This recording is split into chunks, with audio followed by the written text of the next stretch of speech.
pretend, we score the goal!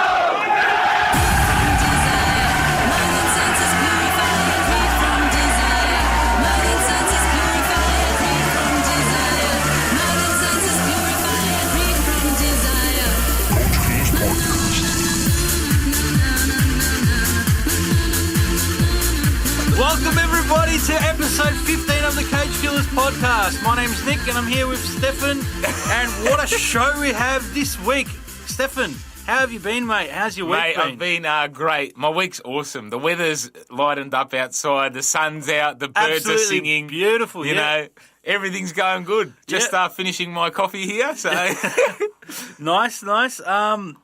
So what have you been watching this week? Mate, just all the games. I'm across all the action. I've been a TV scout, I'd say, this week. Yeah. Just staring at my TV, watching all the types of football that's been happening. That's it. There's been some great games and there's been some big mistakes as well. Huge mistakes. From some pretenders as well, might I add. We'll discuss that a bit later. Yeah. But let's kick it off a little bit different this week. Yeah. Let's go through some transfer news. Yes, let's kick off with that. Unbelievable. So, first bit of transfer news. Juan Bernat signs for PSG on a 3-year deal. Yeah. Do they really need him? No. I think he's just another player to split the bolster oranges. up their stuff. Yeah. Yeah. No, he's an up and coming player. Yeah, he is. I think he'll French do well League will go well for him anyway. It's the right move. More of a Champions League move, I think. Yeah, agreed. It's pretty good. Yeah, and also big news down under. Florent Berenguer from League One has signed. That's how we French say it. guy has signed for Melbourne City. So this guy's been proven in France his whole career. Yeah. Obviously, the A-League's on fire with these signings. It is. Well, look at Melbourne Victory. Ola Toivonen has signed. As well. We did, Huge signing. Unbelievable. And Raul Benau from Granada also moved this week to Melbourne from Victory. La Liga. Mate, Yeah. ridiculous. He's got a lot of experience, mate. He's tackled the heavyweights, Barca Real season upon season, so it'd be good to see what he can bring. He's young as well, still, only 29. So definitely a good acquisition for Melbourne Victory. I think I've got a question for you. Yes, boss. That's right. Now your place. No. 50-50. So is Melbourne Victory the Juventus of the A-League now? Are they guaranteed silverware? I think they're guaranteed some sort of silverware. Well, there's three things you can claim. You can claim the FFA Cup, you can get the Premier's Plate for finishing first, and you can actually win the damn league, which is on grand final day, right? And the AFC. And the AFC, which they're in this season, we should add. I don't know. I think they're red-hot favourites to go back-to-back, mate. Definitely. They're the favourites going into the season.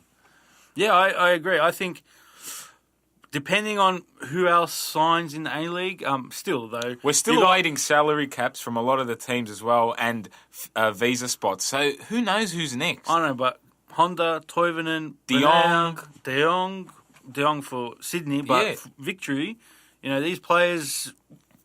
I think they've done really well in their recruitment. Definitely a step forward. Will they sign anyone else?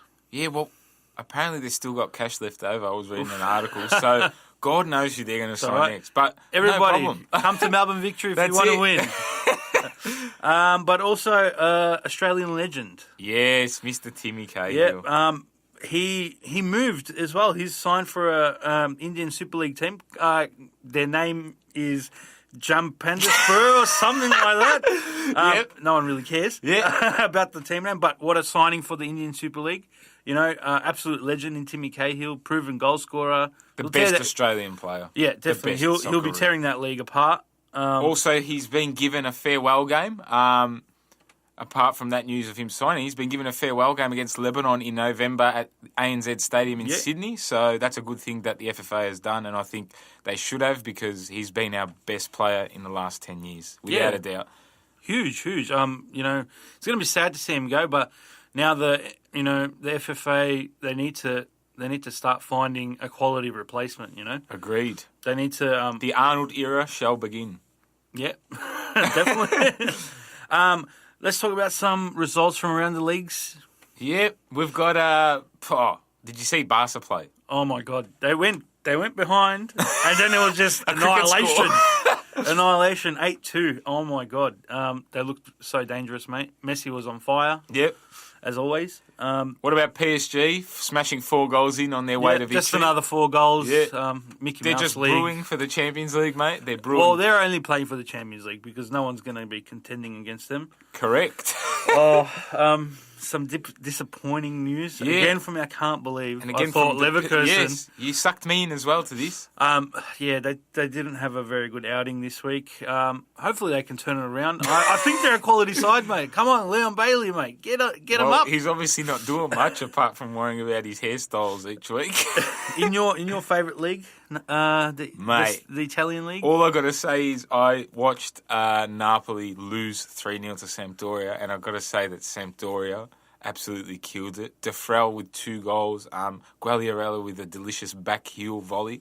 Unbelievable. What does this mean for the title race? Is Napoli over. in? It is over. Just hand it to Juventus. That's it. Just give it to them now. Well, Ronaldo still hasn't scored for Juventus, and they're getting the results. Apparently, as well, I mean, Juve's in crisis. Now watch the game they played against Parma as well, right? Gervinho scoring, and Gervinho scoring another goal nearly. He just missed, right? So the game should have finished 2-2. Parma were all over him, but still they find the resolution. They grind it out. They grind it out, and now they're clear.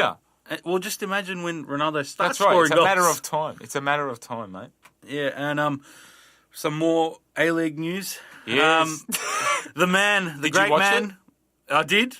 Dismal performance. He misses the open goal, couldn't get there, and he's the fastest man in the world. Hold on, tell the listeners what we're talking about. Yes, Usain Bolt comes on, there's a DJ in the corner, people going, man. It was good. Massive it was good. PR stunt, mate. That's it. They need to get joke. some eyes on the A-League, on the Mariners. This is a joke, mate. I think Doesn't the sit more well he with me. plays, the more he trains, the better he'll get. I think he'll be good for the A-League. Okay. He tried to get in at Dortmund. Obviously, Dortmund sent him packing and said no chance in hell. He's at A-League quality. I think he'll be good for the A-League. He showed a Will little he bit. get the contract, do you reckon? Yeah, I think he will. Has to, because Now, is that because of his skill or is that because of the money coming from Puma? well, a bit of both. It'll be more the money to give exposure to the Mariners, to the A-League. Get them but jerseys sold, I think. it's not like he has zero skill. He's okay. He's fast. As I said, he'll get better. I like it, man. I like it. I would go and watch the Mariners now just to see him play. Maybe once, but that's it, Hey, yeah, it's pretty good. Not happy with it, man. You know my opinion on this. Look, I'd love to see him score a goal, but time will tell. For me, it doesn't work. Fair enough. All right, well, let's move on to our Coach Killer of the Week. Sometimes may be good, sometimes may be shit. And our Coach Killer of the Week is... Drum roll, please. Allison. Pooh, Allison. What a Becker. disgrace. We Becker, should say from Liverpool. Yeah.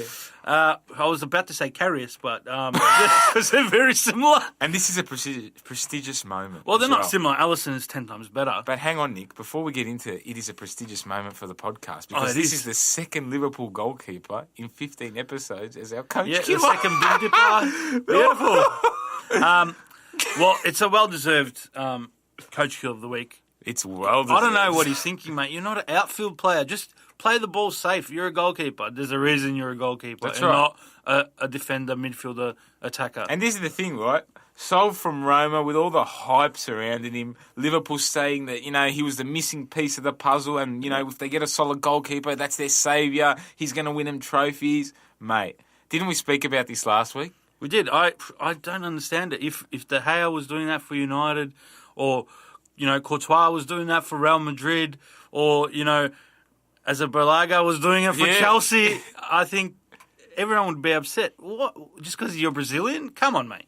But look, let's be honest. Ever since he's started playing for the Reds, he's been very shaky. Every game he seems to make silly errors that he didn't make at Roma. Well, he did say before the Leicester game there's going to be a lot more heart-in-the-mouth moments. And it was just unlucky that, he copped it. He copped it. For some... he was doing it in Serie A a couple of times, but not to this extent where every second week he's got something to do where, even the Brighton game against Brighton a few weeks back over the head of the defender. What are you doing? Just because you're Brazilian does not mean you can play the Joga Bonito, mate. You're a goalkeeper. And Klopp, I don't understand this and how he hasn't been roasted, Klopp, after the game, he said, to be 100% honest, I'm really happy it happened because we don't have to wait for it now. Yeah, to me that sounds like it's no issue if you do it again, You Alison. don't have to wait for it at all. Just don't do it. That's simple. Simple. Oh, my God. I want to see. It would be very interesting to see if it happens again, though. Let me tell you that. Well, it'll be very interesting to see if he keeps going. Yeah, if he time. keeps trying these, just pointless moves, mate. Just clear the You're ball. a goalkeeper. Clear it, mate. You could have kicked it. Clear right? it. Pass it out. Now they brought him in to fix up their mistakes with Karius, mate. Right now, right. You cannot tell me he's a world-class goalkeeper for doing that. I'm not going to judge him on one mistake, right? That's not what I'm here to do, but I'm here to criticise on what I see. He's not world-class yet. Even at Roma, he wasn't world-class. Look, at Roma, he was better than what he is now, which is why I don't know he slipped in form. Maybe the Premier League isn't for him. Maybe he needs to go back to the easier league, the Serie A. Where there's not so much attacking. I don't think it's that. I think more defending. Klopp is obviously letting him be more freer with the ball, giving him freedom to do what he likes. Whereas in Italy, it's obviously set rule that you do things like that, you get dropped, right? It never happened for him there, and it's happening now. So what does that tell you? Turn it up. Stop. Enough. Just play your role. Don't try and be hero. Clear the ball. If you're under that much pressure, all right, I guess you can try something. But if it's not needed, just it wasn't needed. Play the team game, mate. That's all. It. That's all. And I'm sure a lot of Liverpool supporters will be asking that. But thank you, Ellison. You're our second Liverpool coach killer of the week, and we thank you for it. But let's move on to our game of the week. Oh, you beauty! What a head, son! What a head! And our game of the week this week was AC Milan versus Roma. Your team, mate. Oh, no. Woo! Destruction. That's all I can say. AC Milan killed it. I feel like they should have won 10-0. No. It was an absolute look. It was a great game from a neutral perspective. It was. I really enjoyed it. The VAR, of course you did. The VAR played a massive role looking back at it and made a couple of costly errors for both teams. Yeah, please explain. What happened? So, in the first half, Higuain was in line with Manolas and Fazio, but somehow, I think his toe may have been offside and they got the decision. But in situations like that, you've got to give the benefit of the doubt to the striker. That's the golden rule in a situation like that. Yeah, definitely. Now, that's you can't say he was offside. He was not offside. There was no clear offside. That should have been a goal. So at that stage, it's 2-0 AC Milan. Yeah. Right? Now, Roma mount a comeback in the second half. Fazio scores, right? It's 1-1. I think it was the 82nd minute. Nzonzi scores a header. And then the VAR reviews it. It came off the inside of his shoulder, did not hit anywhere near his arm. And they call it a handball. Come on, man. I don't think VAR's wrong because how can they get it wrong when they get to view it? When they get to view it. But this is the thing. With this so then VAR, it doesn't come down to VAR. It comes down to the referee. That's right. So with the first maybe decision, it's the referee's with the the issue. first decision with Higuain, they told him the decision through the mic, and he called it no goal. With the Roma goal, which is where the massive stuff up was, the ref was told to go to the screen and judge it, and he obviously gave it against us. Now, in hindsight, you can say that's affected the result. Of course, it did affect the result. Regardless, for both teams. AC Milan played a really high tempo. 26 shots in the game. Roma only had 6. Yeah, that's right. Definitely, Milan played really well. They're looking like a top 4 outfit. They've got speed, they've got acceleration when they move the ball. Look, it finished 2-1 with a 94th minute goal. You can't say that, this was a fantastic match from AS Roma because it wasn't. It was absolutely rubbish. They're better than that, they know it. But in terms of the VAR, they've got to work that out again just a bit more. They've got to retune it again because they made errors for both teams, not just for Roma. Yeah. So, Well, you were saying Juventus might be in crisis. Is Roma in crisis? What's this? What's this I've seen that they're playing a friendly game during the international break? So basically what's happened is because of the first 3 games, Eusebio Di Francesco's played 3 different formations, right? Yep. Now, we all know in football formation's pointless. During the game, formations, your players come out of formations, right? And you could end up with a 9-0-1 formation, right? Because everyone's running around, right? But they've organised a friendly match against a Serie B team to try and work out what the hell's going on because... It's good. It's good that they're trying stuff. At the same time, he's been put on notice, I believe. Di Francesco? Yep. So I don't agree with that. After his results last season. I think it's stupid. But look, this is Italy. This is Serie A. He's got 3 games that coming up that are winnable, plus the tough game in the Champions League against Madrid. Yep, but we'll talk about that later. Yeah. So he's on notice, mate. With Montella and Conti waiting, it's only time. Time will tell. Who knows? I wouldn't be happy. No, I wouldn't be happy. But that's what happens when you're selling players, mate. You can't be a selling club. You sold your 2 best midfielders and got in. As long as he's decent, he's not world class. He's not at the same level of Nainggolan. Oh, I don't know. Look, I think they're all at the same level. It's just the formation doesn't suit the players we got. That's what it is. It's just the way they're playing. They can't gel together at the moment. At the moment, how I see it is that last season you guys had the Leicester effect, as I like to call it. You can't say that. You played out of your skins, whatever, and now reality sets in this season. And just another minnow club. Sorry to say. No. We'll get it right. Just give it a couple of weeks. We'll get it right. I hope for your sake, mate, or else you're not going to be a happy man. Look, as you said, Roma need to pick themselves up. Yep. And they've got a big game against Madrid in a couple of weeks in the Champions League. Correct. And, speaking of the Champions League, yes, the draw happened this week, and let's take a quick look at it.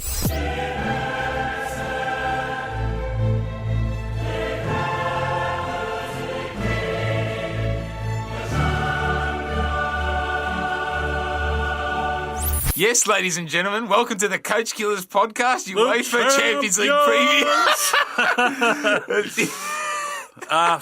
The draw was good. What a joke of a draw, please. Why was it a joke? Couple of groups there. You got... let's just kick it off and I'll mention. Start off with Group A. So who's in Group A, Stefan? We've got Atletico Madrid, Borussia Dortmund, Monaco and Club Bruges. Tough group. Atletico, Dortmund... What are your tips, Nick? Are pretty matched. I'd say Atletico and Dortmund get through. Yeah. Monaco 3rd, Bruges 4th. Doesn't really matter. So they'll be going to the Europa. Sure. But yeah, I think Atletico have to dominate this league, this group. They've got the quality. I think they will. Look, my tips are Atletico, Monaco, I've got to go through. Oh, really? Then Dortmund and Club Bruges, yes. Sending Dortmund to the... I think Dortmund are worthy of a Europa League spot. Well, we'll see what happens. That's it's a tough group, that one. Yeah. Next group, Group B. Yeah, who's in Group B? Barcelona, Tottenham, PSV and Inter. Another tough group. What a group. The champions of Spain. Yep. Tottenham, after last week's showing, we don't know. So what's your tips? I've got Barcelona and Inter going through. So do I. PSV finishing 3rd, going to Europa League. And the Spurs, I'm not convinced at all. Really? The Spurs finishing last. Barca, Inter, Tottenham and PSV for last. I think Tottenham will go to the Europa, but they can never show up in the Champions League. Who knows? They might surprise. Yeah, that's true. Group C, Group of Death. Yes, PSG, Napoli, Liverpool and Red Star Belgrade. Very, very tough group, This is the group of death. For me, it's Napoli 1st, PSG 2nd, and Liverpool 3rd going to Europa League. Really? Yeah, I think the luck's about to run out, mate. We could see a little bit of it with the Alisson blunder and, just scraping wins. I think, Napoli will turn it around and win the group. Wow. I don't know. I just got a feeling there, and PSG's PSG. Well, look, I've gone PSG, Liverpool, Really? Napoli for 3rd, and Red Star obviously last. But I think PSG will get Secretly, I hope Red Star get up. But, would be good to see. I believe it's their first time in the Champions League. Come on, mate, show something. Karabakh did it. You could do it too. Yeah, who knows? We'll see. Group D. This is a shocking group, mate. I'm not impressed. This is the baby group. The easy group. Easy beats. Well, how lucky was it that they got grouped together? Unbelievable. You got Porto, Lokomotiv Moscow, Schalke, and Galatasaray. Yes. For me, it's Porto and Lokomotiv that go through, and Schalke finishing 3rd. Really? I've gone Gala completely last. left wing to you. I've gone for Schalke and Gala to go through. Oh, really? I think Porto and Lokomotiv, mate, they'll be fighting it out for 3rd place easily. Well, we'll see. That's a tough group to pick, just because they're so evenly matched. Yep. But whoever goes through is getting kicked out. 16. Yeah. Sorry to say. Group A, Stefan? Yeah, Bayern, Benfica, Ajax, and AEK Athens. Oh, how lucky is Bayern? Oh, what Mate, a walk in the park through, group for them. steaming through. They can play their seconds and make it through. Yep. So we know Bayern's finishing top. Yep. That's done for both of us. I've got Ajax second. So do I. Yep, and Benfica AEK. Yep. Too easy, mate. Easy done. Easy. Skip over that one. We've got Group F. We've got the English champions, Man City. Yes. The Shakhtar Donetsk from Ukraine. And we've got Lyon and Hoffenheim. Yes. I've gone for Man City and Lyon to progress. I think Shakhtar's progressed in prior years, but they've lost Fred, mate, and Fred was huge for them. So I think that they're finishing third and Hoffenheim definitely for last. Well, I've got City to top the group as well, but I've got Shakhtar going through. I think Lyon won't be up to the task, and Hoffenheim, they're not going to have the same season they did last season. Yep. They've already shown that in the Bundesliga. So Man City and Shakhtar for me. Yes. Group G, the second last group. Yes, here we go. We're getting to our teams We now. got Real Madrid, CSK Moscow, Victoria Pleasant, and AS Roma. I've gone with Real Madrid to top and CSK Moscow to come second. Wow. Roma third. You can go into the Europa League, and then you got Pleasant last. Wow. Why Roma for third? Is it just because of the way they're playing? Well, I think they're in crisis, mate. Okay, yeah, we're fair talking. CSK Moscow is the experienced Champions League outfit. They get through regularly. I wouldn't say that, but all right. Well, more regularly than Roma. They might. I doubt that. We'll see. We'll see how that goes. Well, look, I've gone Real Madrid to top the group. Really? Not Roma first? No. Without Ronaldo, they'll still top the group. I think we'll get second. Yeah. I think. But Moscow, it's going to be tight between us and Moscow. Right, second. Yes, Roma's second, but it'll be tight between us and Moscow. And then Pilsen for fourth. Fair enough. Now, the group that everyone wants to watch. Not Ronaldo really. returning home. To smack in a couple of goals. Well, if he does, he does. We'll see what happens. But we've got... No, he won't. He hasn't in the past. Okay. He's very respectful like that. He's not like... So who's in this group? He's not like Adebayor when he scored for City against Arsenal. I'll never forget that. That's right. We ran half the field, mate. Dog move. But, so we've got Juventus, Manchester United, Valencia, and Young Boys. What a group. Yeah, it's a tough group as well. It's not an easy group. Come on, mate. Valencia's not a pushover. Valencia's got Nani, mate, and that's it. Yeah, he's a former United player, mate. He's quality. He might rock up at Old Trafford and we'll see. send Well, you there's flying into the another Europa player League. coming home. But it's going to be a tussle between Juventus and Man United. I got Man United finishing Of course, top. yep. Definitely. Juventus second, Valencia going to Europa, and Young Boys last, unfortunately. But the top two can go either way. Yep. For me, 150% Juventus will finish miles ahead. Mate, they will go unbeaten in this group thing. Well, only 4 teams have gone unbeaten in the history of the Champions I think League. they will go unbeaten. There's plenty of quality to come on if something goes wrong. Man United, obviously, for second. I think Young Boys will go into the Europa League. And I think Valencia, just because they've got an ageing team, they're finishing last, mate. They're not doing nothing. Yeah. I don't know. That's a big call. Yeah. Valencia's not a walk in the park, man. But we'll see what happens. I guess, who cares really about the bottom 2 teams? It's all about the top 2 and who gets through. So, based on our predictions, all the big teams will be going through, unlike last season. Yeah. We haven't... We've got a couple of roughies like Lyon, Porto, Gala, maybe Shakhtar as well for you, Nick. But in hindsight, the best group of this whole Champions League is definitely Group C, the group of death with PSG, Liverpool, and a lot of big clashes there to watch throughout. But as long as all the teams that should win go through, I think we're in for a ripper Champions League season. Yep. And before we finish this segment up, who's your tip to win it? Go United. If not United, Juventus. For me, it's Man City or Juve this season. Oh, big call. Okay. Yeah. We'll see. What about Barcelona? We just completely skipped over them. Yeah, Barcelona. It's tough. It's so tough. Mate, because you got a couple of teams back in here, that we didn't see in the past that it could potentially get in form again. I don't know, man. It's going to be tough. It depends who you get, I guess. That's right. We can review these tips when we get back into the round of 16. Yep, done. So, so that's our Champions League preview and who we think is going through. Some bad news. The international break is upon us for the next fortnight. We're out of the job. Mate, no one likes the break just because, we want to watch our club teams and, we don't want them to affect their form. Which it will. Maybe not for you, Stefan, because Roma need the break. Thank God, yeah. I'm going to say, actually, I'm in favour of it at the moment. But for the first time, a new competition is going to kick off, the UEFA Nations League.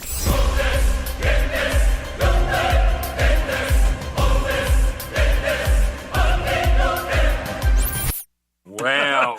Well, on Friday morning, the champions, the world champions of France, helped kick off the UEFA Nations League against Germany, which is the start of 6 days of action that also includes England versus Spain and Portugal versus Italy. Yeah, well, I mean, it's obviously a good initiative for the minnow teams to try and sneak into the Euro, we'll get to that, but still, it's split into 4 leagues basically: League A, B, C, and D. And the League A matches, you get some tantalising games, big games, some huge games, as we said, the France versus Germany, the England, Spain, and the Portugal, Italy games coming up. Yeah, it's ridiculous. And no more friendly matches; they're a thing of the past now. I miss the friendly matches. Why would you say that? Oh my God! And at least all the nations will play against equally ranked teams. That's fair. That's a good initiative of it. However, can you tell us a little bit about how it works, Stefan? So basically, it's the 4 group winners of League A will move on to the finals, which will be held in June 2019, and the winners of groups B, C, and D will gain promotion, and the bottom teams of A, B, and C will face relegation. Nice, exciting, something to play for. Yeah, definitely. And in each league, the teams will play against the teams in their group, home and away, during September, October, and November. So it's nice and fair. Yeah, and the Euro 2020 qualifying is also on the table. Previously there would be a playoff round and teams will finish third in the Euro qualifying leagues. Yeah. That's gone now. And now it will obviously involve the 16 group winners of leagues A, B, C and D, or if they have already qualified, the next best ranked team in their league to fight it out for the additional spots. So that means that each league has a path of its own and will consist of 2 single league semi-finals and 1 final, which the winner of each path wins a ticket to the Euro 2020 finals. Yeah, that's fantastic, I guess. What are your thoughts firstly on it? I love the concept, we discussed this a little bit before we started recording today, and you were saying it's a money-making scheme. I agree that it is a bit of a money-making scheme. I think it's a good initiative for the little teams, the little nations that always struggle. At least they're playing teams in the same, ilk. That's right. And, they have something to play for. And it's another chance to qualify for the Euros, which is good. I think it makes for more entertaining football. You get better players picked because they want to win this. Yeah, of course. And, I think it's great for football. And I'm excited to see how it goes and watching it over the next couple of weeks. Should be good, but like I said, for me, it's just about putting UEFA Nations League on the ticket. They know they'll pack out the stadiums with these matches and make more money off it. A friendly match against, let's do Italy, Macedonia in Palermo or Skopje, right? There's 10,000 people. You put it now because there's something to play for, mate, those figures double instantly, because better players are picked. Exactly, which is better. You want it's something better quality to play football, for. but it's obviously a cash I grab never as well. liked the friendly matches. It's the same as watching. It's very, great. very reserved football. They're just playing. Oh, you wouldn't. They're playing at 80%, whereas now they'll be going to the 95, 100% effort mark. And, exciting times ahead. Yeah. Now for a very exciting part of our podcast episode this week. We've been building it up all week. Yep. Earlier on this week, we caught up with Wellington Phoenix captain Andrew Durante. Yep. So take a listen. This is how it went. Our special guest this week has represented the All Whites on 24 occasions, is a winner of the A-League in 2008 with Newcastle Jets, whilst also winning the Joe Master medal in that year. He currently holds the A-League appearance record with 288 games. He is Wellington Phoenix's hard-hitting captain, Andrew Durante. Welcome, Andrew Durante. Very good to have you on, mate. Thanks, guys. Nice to meet you all. So, Andrew, let's just kick this off. It's a pleasure to have you on. And with someone that's been in the A-League for quite some time, Did you ever think when you were growing up that you would play in the top league of Australian football, let alone holding the all-time appearance record? Yeah. Yeah, obviously, as a young kid, wanting to grow up to play football and getting my opportunity as a 19-year-old back in the old NSL days with Sydney Olympic was a huge achievement for me. And then, obviously, to have racked up so many games in the A-League is, something I'm really proud of. I've had some pretty serious injuries, 2 broken legs. So for that alone, coming back would be huge. To come back from them was a big achievement for me. So, something I'll look back on with a lot of pride. Andrew, look, did you base your game on anyone you watched growing up? Like, did you have an idol growing up in football? When I was young, there was a lot of Italian football on the TV. Yes. My father's Italian, and I used to love Maldini. Paolo Maldini is still an idol of mine. Yeah.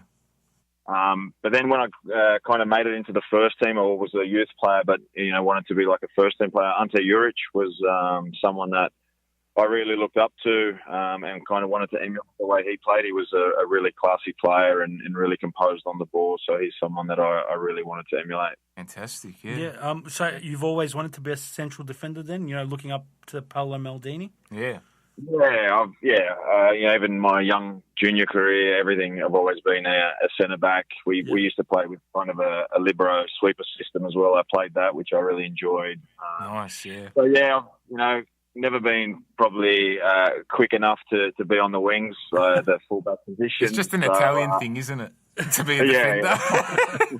Well, you are one of the greatest captains in the definitely. A-League in its history, right? Can you tell us a little about what you think it takes to lead a set of players and, how you show that on and off the field? Obviously I became the captain when I came here in end of 2008 after the Jets season, and Ricky Herbert, the coach, saw, I was always involved in leadership groups, but was obviously never a captain, and Ricky saw some leadership qualities in me and took a bit of a gamble and gave me the captain's armband.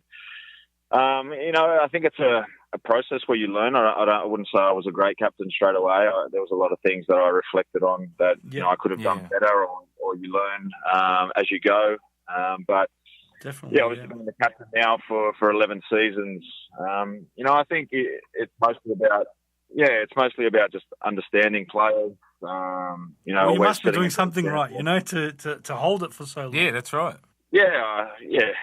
It's been great. It comes with challenges for sure. When the team's not winning or when there's turmoil around the club, you got to front up and you got to answer the difficult questions. You got to paint the club in a good light or whatever the situation is. So it's not always easy. There's a lot of things that come outside of the football field that you have to be involved in. But look, I see it as a really big honour, something that has developed me as an individual as well, away from the football pitch. So I've loved it. I've grown into it as the seasons have gone on, and it's something that I'm proud of. Awesome. Well, just on that as well, on your playing career, who has been your toughest direct opponent that you've had to mark constantly, like throughout your career? Who would you say was the hardest? I think someone like probably Archie. Archie Thompson was always. Archie Thompson. He was always such a difficult opponent, so lively. I'd probably prefer to play up against the bigger target men, more so than the wiggly, quick feet type players. And Archie was always that. Smeltsy was also someone that. Oh yeah, Shane Smelts. Yeah. Yeah, you'd think you'd have him in your back pocket for 89 minutes of the game, and you're thinking you're on top of him, and then he'll pop up with some jammy goal in the 90th minute. So players like that, just that they had a real knack for goals, and even if they were having an off game, they could still win the game for their team. So I think those two probably stand out the most. Awesome. Well, also, when the fixtures are released, which club, do you pencil in your calendar and look forward to facing? Like, is there any club which you enjoy beating the most? Not particularly. I enjoy the Newcastle game because I get to go home and see some family, and obviously the Sydney games, I get to see my family as well. But in terms of wanting to beat, I think Victory have the wood over us for a long time. So getting a win in Melbourne is always a nice one. We haven't done too many of them. So fair winning enough, at Amy Park or at Etihad would be a nice one. Fantastic. Nice, well, we nice. hope to see you down here, mate, when you play the Melbourne Victory. It'll be great. Yeah. Well, just on that, what are your expectations this season, with the players such as Stephen Taylor coming into the side? I mean, can the Phoenix actually get into the finals and do something this season? Yeah, we have to. We can't afford not to with the licence and all the saga that goes with that coming up within the next 2 years. We need to get it right this year on the pitch. I think if we get it right on the pitch and we're winning home games and we're getting strong results on the road and we're up there, then it's easier.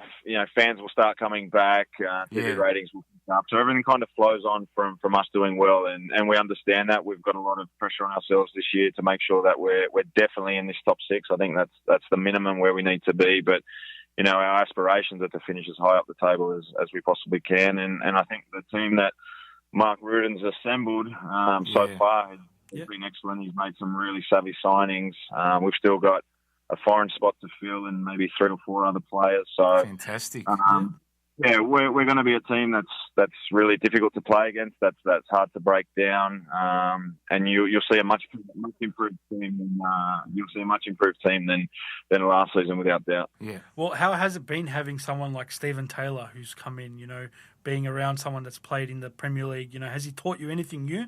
Even at Yeah, look, you're always learning 100%. He's he sits next to me in the change room. We've got a really close bond already, and he's fantastic. He's a top bloke, top man. Yeah, his stories are hilarious, man. He's got so many stories, and they're hilarious. And he loves the football banter, and he's always joking around in the change room. But for sure, when you listen to some of his stories and how he prepared. He's honestly the ultimate professional. He looks after himself so well. He's brilliant for the young boys to all kind of watch and learn from. So you can see why he's played at the top of the league. Actually, Andrew, just touching on that, Stephen Taylor was interviewed on our podcast maybe 3 weeks ago, I'd say now. Did he actually mention it to you? No, I didn't realise. I only knew from you guys telling me. I didn't realise. Okay. How was he? He was good. I didn't have to add any good stories, but he's got plenty. Yeah, but he was good. And, fingers crossed we had the winning centre-back partnership this season on the Coach Killers. So hopefully it all works out, mate. But look, just touching on that, I think, you've done well with the situation you've had at Wellington. I think this season you'll definitely improve. So it's been, an absolute pleasure to have you on today. You're a superstar, mate. You are one of the best captains in the A-League, if not the best. And we hope to have you on during the season. And fingers crossed it all works out for the Phoenix, mate. So thank you very much. Right, sounds good. Love to be on again if you guys ever need me on. So awesome. We'll speak to you during the week, Andrew. Appreciate it. Thanks, mate. No way. Thanks, guys. What a truly insightful interview there from, an absolute professional. Yeah, unbelievable. Thank you, Andrew Durante. You're an absolute superstar. We enjoyed hearing, hearing that your idol is, someone like Paolo Maldini. That was awesome. We don't really get to hear that from players these days. They're very conservative in their answers. And robotic, like a mate of it. Let's move on from that. So thanks very much, Andrew. We hope to have you on again during the year. Definitely. You superstar. Yeah. Let's move on to some EPL results. Yeah, the big hitters. Oh, the big hitters, yeah. The where Hornets. we're starting. The Hornets. Oh, Vicarage Road. What's happening down there, mate? Tell us. I'm watching the Watford and Tottenham game. They're down 1-0. An own goal goes in. Then out of nowhere. Hold on. Let me cut you off.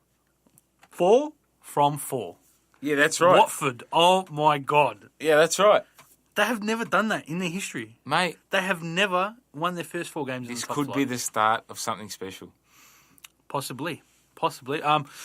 We'll see what happens, but, mate, they scored all 3 goals in that Tottenham game.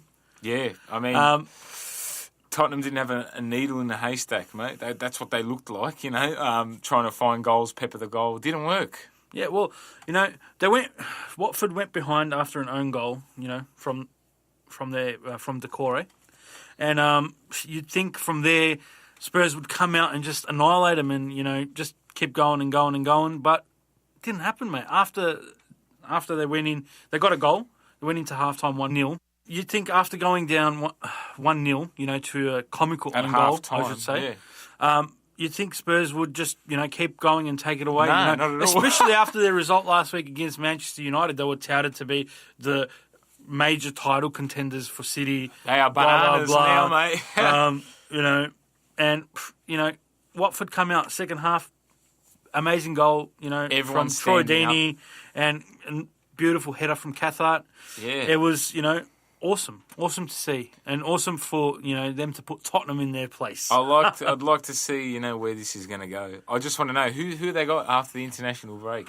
Well, they got Man United, but mate, The break they showed in their game what rising intensity and winning physical battles can do for a team. So if they can keep that up, mate, you never know. I think if they can knock off Man United, because Man United is clearly a top 4 team in the Premier League, if they can knock off Man United, I'll put them as a chance to get those Europa League spots. Sure. Well, both teams, Man United and Watford, I think won't like the international break. Yeah, it's going to hinder Watford's run, and Man United might better suit. Well, let me ask you: is Man United back? I'll give you a good answer for once. I think they are. I think from what I saw, they're flying. Excuse me, I was about to say the F word there, but no, they're absolutely on top now of their game, and I think going into the international break is rubbish for them because they can kick on now. Mate, as a United supporter, I was stoked. What a performance! Absolute dominance. The whole game, 90 minutes. It's good to see that you're happy even after again. 10 men, going down to 10 men after a rubbish red card. Still coming at him as well, mind you. Yeah, 10 men. coming at him and dominating the game. Burnley had no chance. Lukaku should have had half a dozen. And he that ref as well, that decision. What the hell are you doing with Rashford? I'm seeing a recurring theme here in our episodes. All these decisions going wrong, this and that. The solution: bring in VAR. Come on, next season Surely has to next happen. season it'll happen. Has to happen. Gets rid of these things. You would have seen. I don't think if VAR was in there, Rashford wouldn't have got sent off. No, not at all. He did lose his head. He shouldn't have done that. But that kick was a dog act, all right, by Barsley. Yeah. And he should have got sent off. 100%. If anything, they both should have got sent off, or it should have at least just a yellow card for Rashford there. But Lingard killed it. Absolutely destroyed Burnley's defence. He could have had a hat-trick in the first 10 minutes. Yeah, I know. Just that finishing. Still got the finishing to work on a little. But Luke Shaw was just been the stand-up man for the whole whole season. Out of whack far. In the summer, and now he's come good. So that's good for you guys. Well, he got called up to England. He's won the August Man of the Month or whatever it's called. Yeah. So things on the up United. for him. So, hopefully he can keep that up and keep that consistency, and hopefully, some good luck goes his way and, it doesn't break his leg. Fantastic. Break a leg, sure. No. No. Speak about Liverpool a little bit. We spoke about Alisson. He was our coach killer. I think that says everything. But during the week, you put up a post on our Instagram, asking, are they pretenders or contenders? Yeah. And you copped a little backlash from a few Liverpool supporters. Yeah, I did. So tell us, are they contenders or are they pretenders, mate? All right now I'm walking the plank on the side of the boat and the sharks are under me, ready? Yeah. About to jump in. Big, absolute pretenders, mate. Wow, big statement, Big man. pretenders. You love these big statements. I love them. And somehow why? I'm right. Tell me why. Tell me why. No balance. Yeah. What the hell? What do you mean? No how balance? can you say a team is like? Look at a team at Man City, right? They switch on, switch off, switch on, switch off. They know when to attack, when to defend, when to hold, when to press, when to not. Yeah. All I say from Liverpool, run forward. Let's get everyone forward. We'll put one centre back above the halfway line, so that way when a team plays a long ball, you will be absolutely stuffed, right? Yeah. And you got Alisson doing these tricks, right, which is great. Mate, I'm talking from a Liverpool's point of view perspective. I wouldn't be getting carried away that you're on 12 points. Well, they've scraped through against Leicester. Still it's good. They got the result, but they're getting very lucky in these games. And how long? Eventually You it's got to going to run ask, out. right? How long can you keep scraping a result and attacking before someone's going to figure you out? Yeah, well, even Salah, he's not the same player he No, was not at last all. season. And you're getting these little soft wins against these minnow teams. Come on, mate. From what we saw in the first game with that high tempo, what happened to that? Where's that gone? Yeah, well, look, they're 4 from 4, the Scouse bastards, and it's a great start for them, but I'm not convinced they'll keep it going either. I'm not convinced at all that they're going to win it. I'm not prepared to say they're pretenders yet, but I'm leaning towards that. For me right now, there's teams that are below them that already have a better structure and will absolutely demolish them when they get the chance. Yeah, I agree. And you will see that. I agree. Guarantee you. Let's talk a little bit about Arsenal. The Gunners. The Gooners. Bang, bang, bang, bang. The Arsenal, mate. Oh, what can I say? I'm scratching my head. Why is Peter Cech still playing in goal? Why is he the starting goalkeeper? I just think that the only thing I can imagine is they want more leadership at the back because they're playing a new team, you know. He was relevant. He was good 6 years ago. Now he's a bench goalkeeper, a backup. That's 100% true. Leno's up and coming. You know, he's proven like what he did at Leverkusen. Oh my God! Like, you know, getting that team, you know, to where they got to. And that's why Arsenal bought him, because they know they needed a quality goalkeeper. I think Leno is quality 100% as well. Czech superstar, I won't doubt that, but come on, mate, you're past it. Now you sit on the bench, you take your paycheck. Help the young kids, mate. That's right. He can coach off the bench if he needs to. Give that extra feeling or whatever. Just, you know, and just come in whenever he needs to. Whenever he needs to back up Leno. You know, but come on, Emery, mate. This is rubbish. You know? Yeah, as an Arsenal fan, tell you what, they're not happy, mate. Not with this keeper decision. But however, they're going well. 2 wins from, you know, as many games as the Premier League, 4. So, you know, 50% strike rate, not bad at the moment. Yeah, considering that a tough start. The other issue with Cech is that he can't play the ball at the back, and that's the style Emery's philosophy. Play the ball from the back. He tried it in the game against Cardiff. He played it straight to Harriata, you know, which he should have punished him, but they didn't. And you know what I mean? Come on, mate. He's got to get his personnel choices right, and you know, wise up to it really before. Agreed. Come on, they should be smashing Cardiff. You know what I mean? But 100%. Cardiff were terrific. I think they played really well. They should have got at least a point out of that game. Yeah, but you know, quality. But congratulations on getting the job done, Arsenal. That's it. Let's move on to my favourite part of the week, fan talk. Yes, fan talk. When my hand goes up, your mouth goes shut. Nick, give us our first question this week. Our first question, or topic maybe, comes from Chris_Baludis. He wants us to talk about, you know, how Watford are doing so well and how Manchester United can improve after their poor start. Well, I've got a pretty simple answer. Mm-hmm. Watford are doing well because they work hard for each other. They want to play for the manager, and the fans are absolutely making them go singing that extra 20%. And jumping non-stop the whole 90 minutes. So that's the Watford answer. And we touched on Watford a bit before. Yeah. Man United as well, just to answer his question about Man United, I think just getting those goals in, that's all.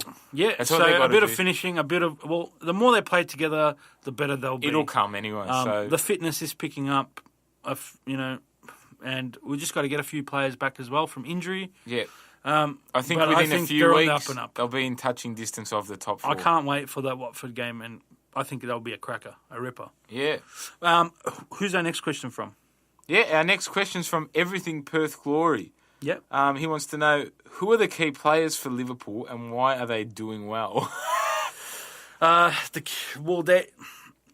don't think they're doing well, but their results show that they are. And they are, because they're getting the results, which they previously haven't in other years. But, you know, they're Liverpool, mate. They always find a way to make it slip. I'll give you.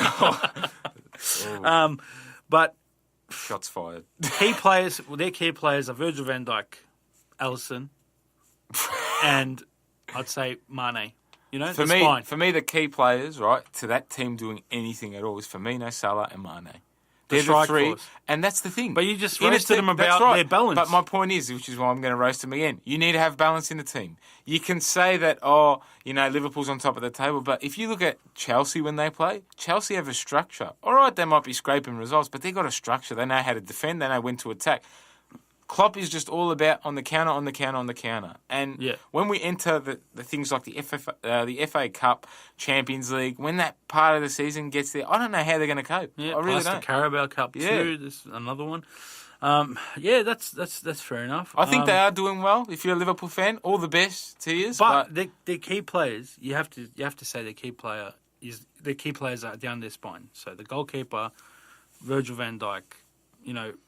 I think the only key players for them are their attack. Naby Keita or Fabinho, and then Mane up front or whoever plays. I'm in not that striker convinced, position. mate. That's all. I'm not convinced. But yeah, so that's been Fan Talk for this week. Thank you very much for Thanks for those the interesting questions. topics and questions, people. Yeah, don't forget, we'll put up another post during the week. Yes. Get your questions in. We'd love to do a lot more. But yeah, also would like to mention that we'll be taking a break while the international break is happening. Yep. So We're out of the job. and we'll be returning with episode 16 on the week beginning the 17th of September. With a special guest. Yes. So we had Andrew Durante on this week, Andrew Naboo last week. Who is it this Is this it another next time? Andrew? Who is No, it? it's not another Andrew. It is Dario Vidicic from Melbourne City. How awesome is that? Unbelievable. We're on fire. We Yeah. are on fire. So don't forget to stay tuned in for that. Also, guys, don't forget to follow us on SoundCloud, Facebook, Instagram, iTunes, and Spotify. All at Coach Killers Podcast. Yes, and also remember when you're taking the car to the mechanic, and for a service, and telling them what's wrong with your vehicle, just don't forget to mention them. Coach Killers Podcast is the best in Australia. Even tell the overworked and underpaid apprentice. I'm sure they'll appreciate it. Until next time, everybody, you've been great, and we've been the Coach Killers Podcast. Want to hear a joke, Nick? Tell me. Liverpool.